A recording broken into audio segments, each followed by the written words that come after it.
ابو سلمہ بن عبد الرحمن نے بیان کیا، کہا کہ مجھ سے ابو ہریرہ رضی اللہ عنہ نے بیان کیا، انہوں نے کہا کہ جب اللہ تعالیٰ نے رسول کریم صلی اللہ علیہ وسلم کو مکہ فتح کرا دیا تو آپ لوگوں کے سامنے کھڑے ہوئے اور اللہ تعالیٰ کی حمد و ثنا کے بعد فرمایا، اللہ تعالیٰ نے ہاتھیوں کے لشکر کو مکے سے روک دیا تھا لیکن اپنے رسول اور مسلمانوں کو اسے فتح کرا دیا۔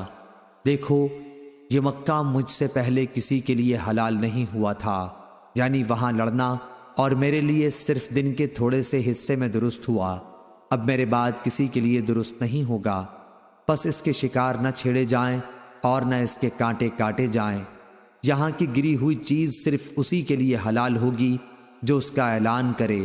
جس کا کوئی آدمی قتل کیا گیا ہو اسے دو باتوں کا اختیار ہے، یا قاتل سے فدیہ مال لے لے یا جان کے بدلے جان۔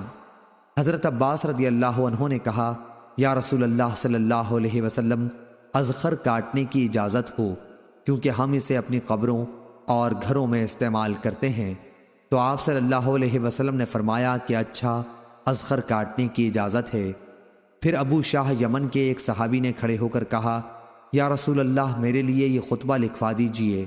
چنانچہ رسول اللہ صلی اللہ علیہ وسلم نے صحابہ رضی اللہ عنہم کو حکم فرمایا کہ ابو شاہ کے لیے یہ خطبہ لکھ دو۔ میں نے امام اوزائی سے پوچھا کہ اس سے کیا مراد ہے کہ میرے لیے اسے لکھوا دیجئے، تو انہوں نے کہا کہ وہی خطبہ مراد ہے جو انہوں نے رسول اللہ صلی اللہ علیہ وسلم سے مکے میں سنا تھا۔ صحیح بخاری حدیث نمبر 2434۔